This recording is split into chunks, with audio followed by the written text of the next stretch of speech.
Now, on behalf of the Europe of Freedom and Direct Democracy, Mr. Aker, 2 minutes.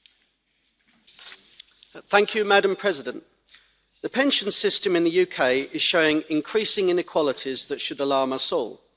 There always used to be a trade-off between working in the public and the private sector. The private sector was the wealth creator. It was high risk, but also provided high rewards. Life in the public sector was low risk, by which I mean job security, but also provided rewards that were far lower than those expected in the private sector. It is, after all, the private sector that generates the taxes, the price we pay for a civilised society, and high-grade public services run by first-class public sector workers who knew that, without economic catastrophe, they had a job for life. Now we have a complete reversal of the situation.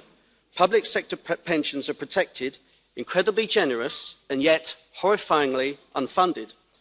The money has got to come from somewhere, and no government has been honest enough to say where, or even speculate if these promises will be met.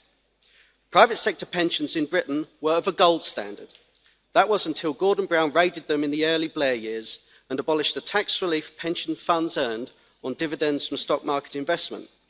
That was the end of final salary and many successful private pensions in Britain. Those now relying on the state pension can look on and see one of the worst in the developed world, and one they will have to work longer to see.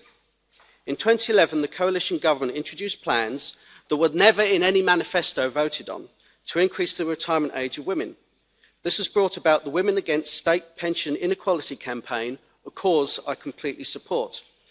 To rush ahead proposals, life-changing plans, without adequate consultation, without giving people a chance to plan their lives, was a heartless act, especially in times of economic strife.